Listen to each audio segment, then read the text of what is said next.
In this video, I'm going to talk about my first ever experience at the National Sports Card Convention. I just came back this week. Let me tell you all about my impressions.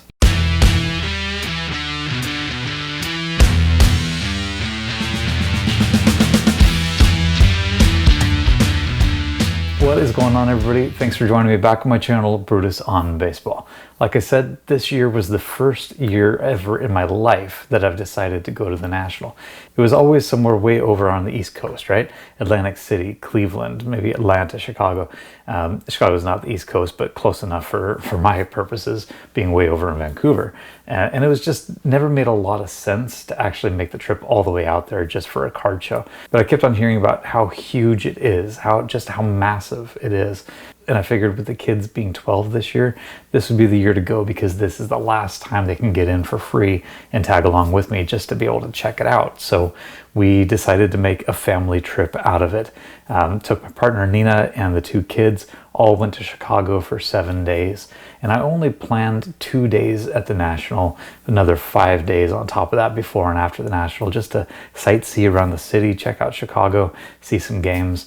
And of course, we went to the White Sox. We saw them play against the Phillies, which is my daughter's favorite team. She loves Bryce Harper, Trey Turner.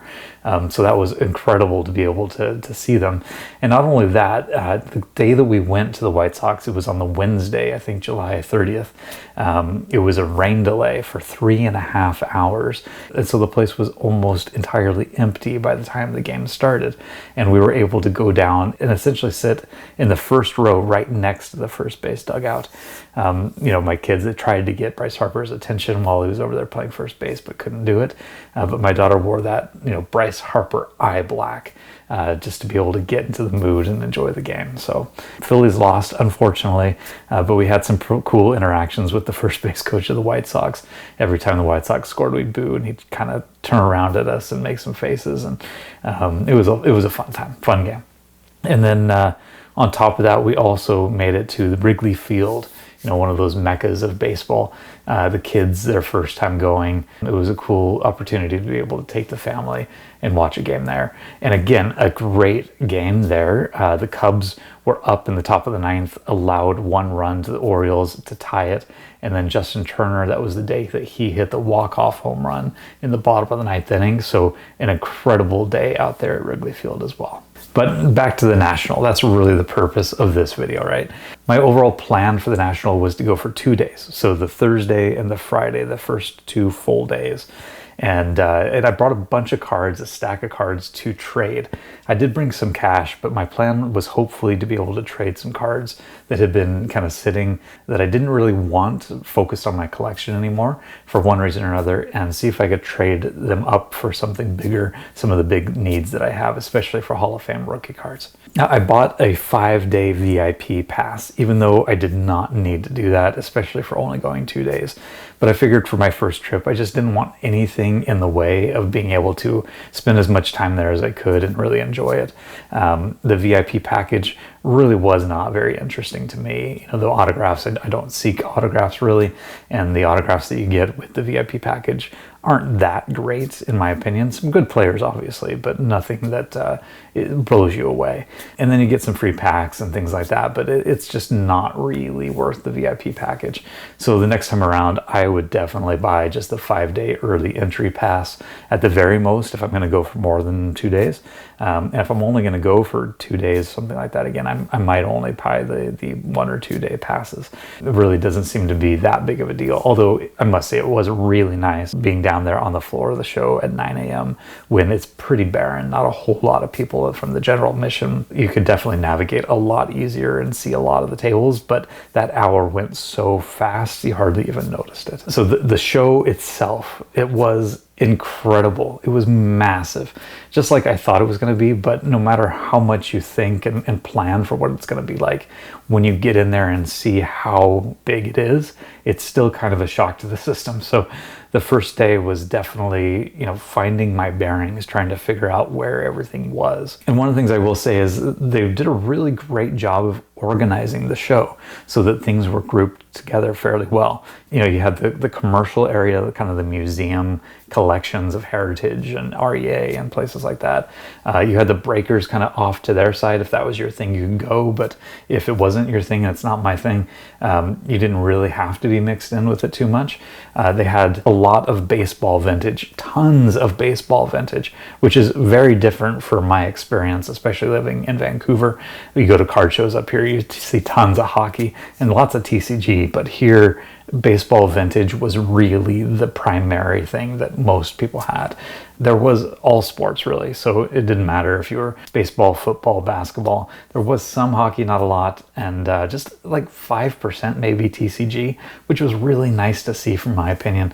It is the National Sports Card Convention, so the TCG I think could have its own thing. You don't really need it, and if it ever does grow in the National, I'd love to see them put that in kind of its own room, its own space, if it does grow more. But it was kind of nice to see it not be so prevalent at this show. And among that baseball vintage, there was tons of pre-war vintage. Lots of stuff, the T206, Cracker Jacks, Gaudies, play balls, a lot of the exhibits, oddball stuff. It was really cool to see that. But for me, I just kind of moved past that stuff pretty quickly. I'm fascinated by it, but I have to admit that I know enough about it to be able to understand it, but I don't know enough to keep myself out of trouble with it. So I know that it's in my future, I will collect that stuff, but I need to take my time to really learn it inside and out before I start going and thinking I'm going to make some purchases or trades into that era. I just need to understand it better. So for me, I kind of whizzed by those tables and really focused on finding the things that I was looking for. Now, with essentially 3 full rooms, you had the major big room with a lot of vintage and all those commercial museum-y type places. And then you had 2 extra rooms. The autograph pavilion was on one side, the breakers were on one side. I didn't even really look or participate in those areas. And then there was an upstairs as well, which I will say it was great to have the upstairs. There was really cool stuff up there, but it was so cramped and there was so much space available. If they had just widened, the aisles a little bit, you could actually get through up there and be able to see stuff. But the way that it was set up, I knew that I just wanted to go up there once and be done with it. It was so clogged, so congested. But it took me the entire 2 days to be able to see those 3 major rooms downstairs and the upstairs area once. And essentially it was just going through each of those tables, looking at the display cases, seeing if anything catches my eye. Not a lot of time to be able to go back and look through stuff, and certainly almost no time, at least in the 2 days that I had, looking through dollar boxes or the $5 boxes or whatever they are. And I noticed that a lot of those dollar boxes weren't very well organized, maybe by sport, but there were only a handful of people that had them organized by player or team. And that just made it really hard to look through and actually find stuff that was interesting. And so because of that, I spent almost no time looking through those boxes, and I had to just look at all the tables in those rooms, just what they had in the display cases. So if you want more time to look through those boxes, you've got to spend 3 days at least to be able to really bite off chunks of those areas. In addition to that, I also spent a little bit of time talking one-on-one with some dealers, but not very many. So 2 days was, again, enough to look through a lot of those tables and make some conversation, some deals if I saw something that I really liked. But if your goal is to really talk to people, chat with some of the dealers, some of the other collectors around you, 2 days was not enough to do that. I felt like I didn't have any time to relax and just create conversation. So that was kind of something that I had in the back of my mind for future years. If I really want to get myself out there and meet people, I'm going to need more than 2 days to be able to do that, or refocus, make that a priority rather than just looking at the cards. I was pretty much on my feet the entire day. And everybody's favorite advice, all the videos that you watch, is wear comfortable shoes. I stood or walked around so much that I don't think it mattered what type of shoes I wore. My feet were so sore by the end of the day. But my big piece of advice, something that I'm going to think about a lot more next year and would tell anybody, is think about water hydration a lot more. I saw some guys with hydration backpacks that fit some cards and kind of that water, the Camelback. And that would be a great idea. Victor, the rookie card specialist, he brought one of those, and I think it was a wonderful idea. There wasn't a lot of places to refill water bottles, so you have to think about that a little bit.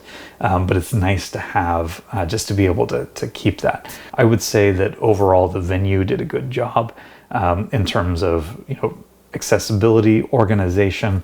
The heat was not bad at all. I think the Chicago weather was actually really good that week. So maybe the air conditioning wouldn't have worked if the heat was cranked up in the city itself. But the way that it was so comfortable.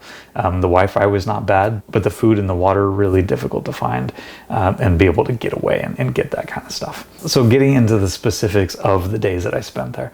The first day I did bring the kids with me.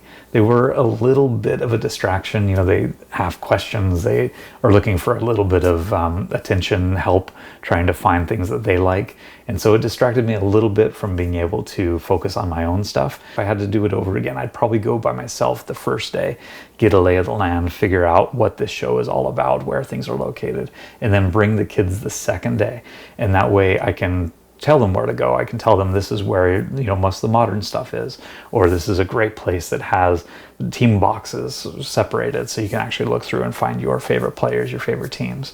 One of the first places that we went to coming in the doors was Memory Lane.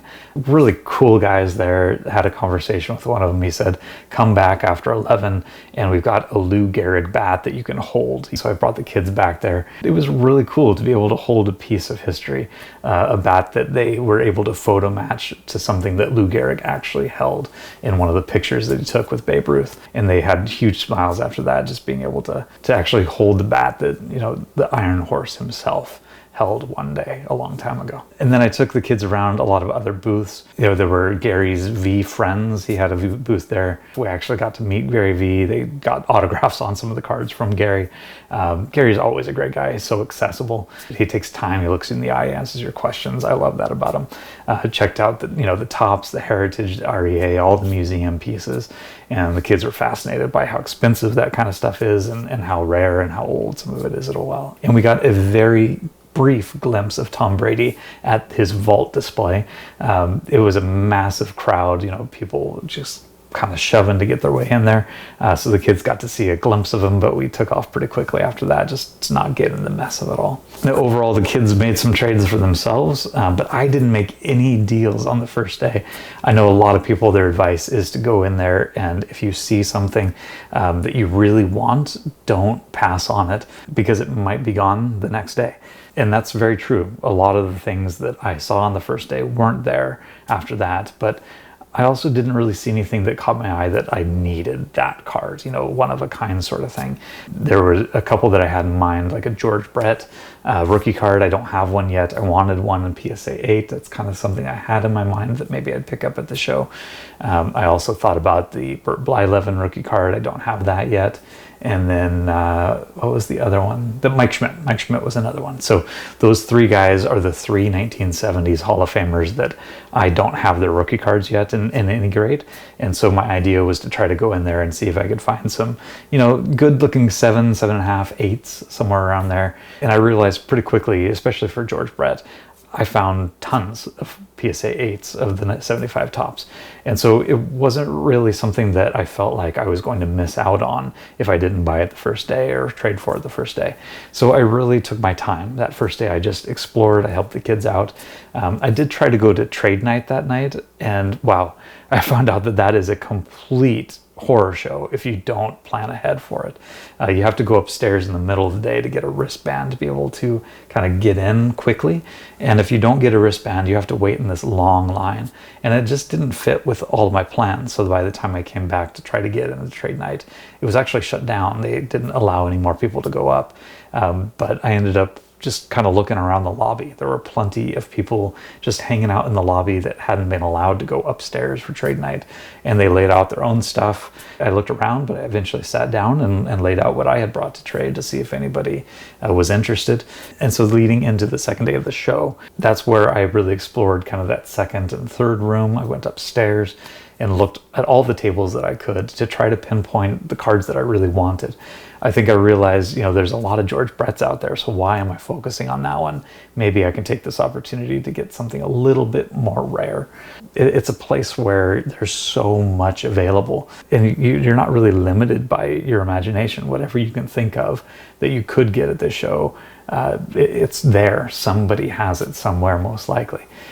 So I saw an Al Kaline rookie that was not even on my radar. It was SGC 5, I think, but it was stickered at a really good price, and so I thought about that one for a while.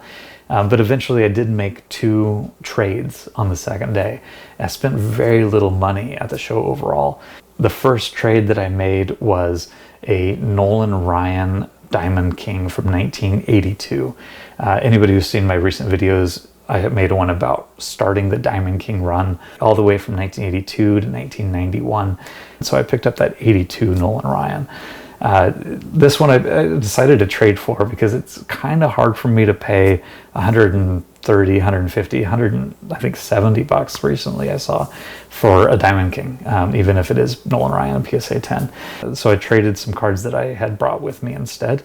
A 1999 Finest CC Sabathia and a PSA 10, and a 2001 Upper Deck Victory Ichiro Suzuki PSA 10. So 2 recent Hall of Famers. This guy was looking at rookie cards or Hall of Famers. These were extras that I had. And the interesting thing for me, how I think about these trades, is I bought those cards, I think both of them in 2017, like 8 years ago or so. And I paid $13 for the Ichiro and I think $9 for the Finest Sabathia. And so at the end of the day, I feel like I paid 22 bucks for this Nolan Ryan PSA 10 Diamond King. So, when you think about it that way, it's kind of cool. You feel like you made a much better deal. And then the second trade was really the big one that I made, the big pickup, I feel like, of the show.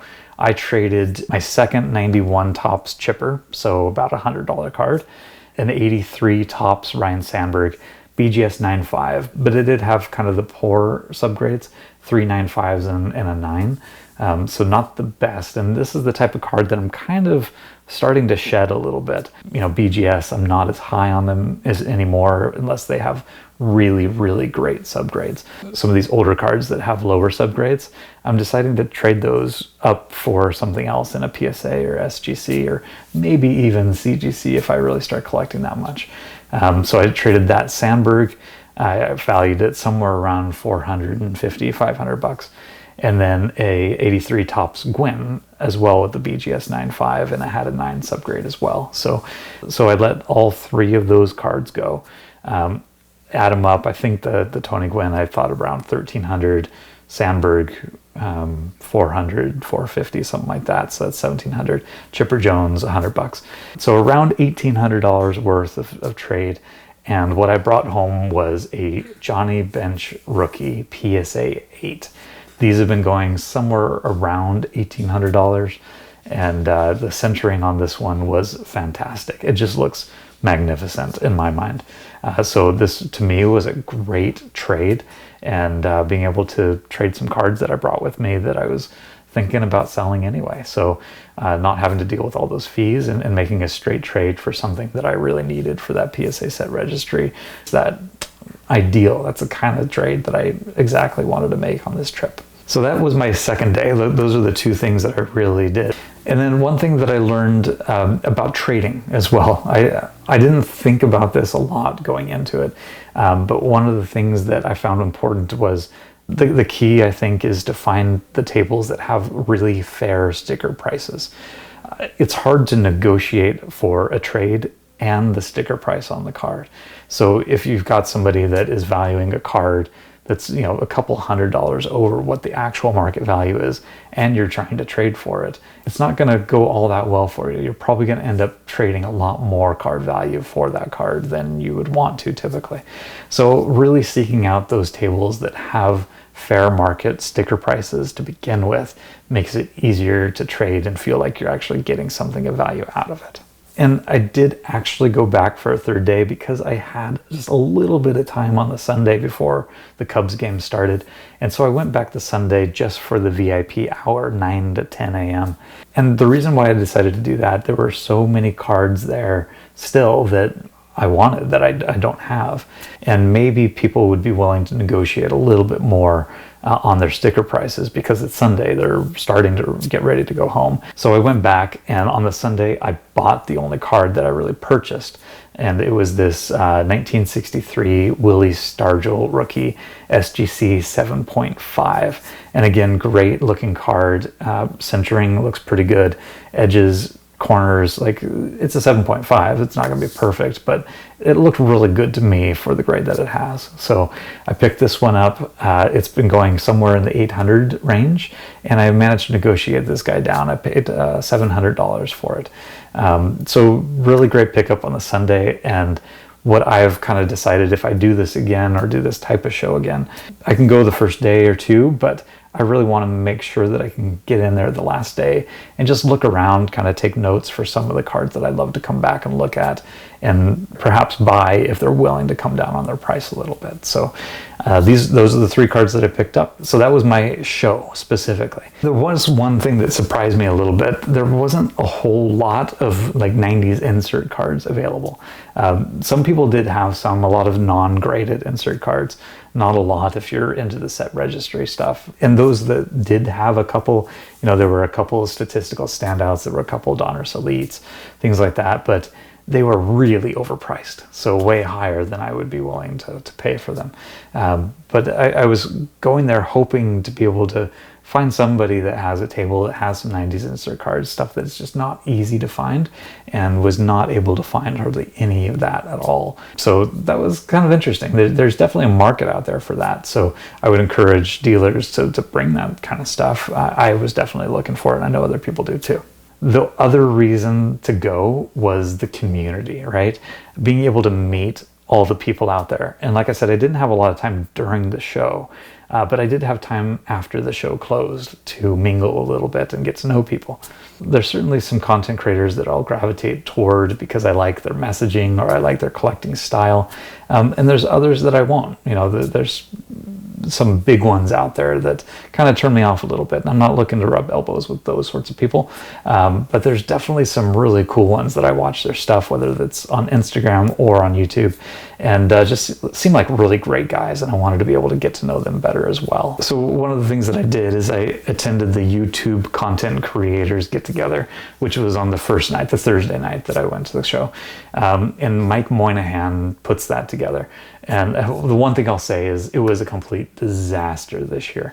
I guess a lot of the hotels are starting to have to sign contracts with the show to not allow, congregation of card collectors in their own hotel lobbies that are across the street. And maybe they don't even want people like that setting up shop in the lobby. It creates a lot of people crowding with their stuff on the floor.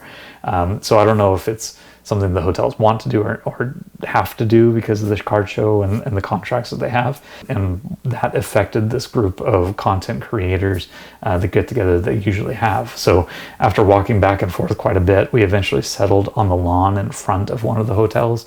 Mike ordered a bunch of pizza, and I have to really commend him for all the effort that he went to keep this group together.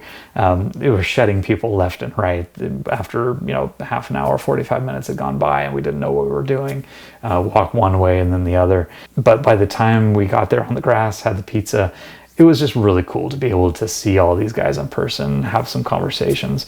I hung out mostly with Victor, the rookie card specialist, that night, and got to meet John Newman from the Sports Card Nation. Really great guy, very talkative, very helpful. I asked him a lot of questions. Really cool guy. And then on the Friday evening, right after the show, I attended the PSA Set Registry dinner. First time going to that, obviously. I'd never been to the National, never been to the Set Registry dinner. It was pretty cool. It was good food, good company. They had Scott Hansen from NFL Red Zone there. It was a very football-centric dinner that night, and their special guest of the night was Jerry Rice. So a lot of football fans actually got to take their picture with Jerry Rice. A couple people got to have autographs. They really limited that.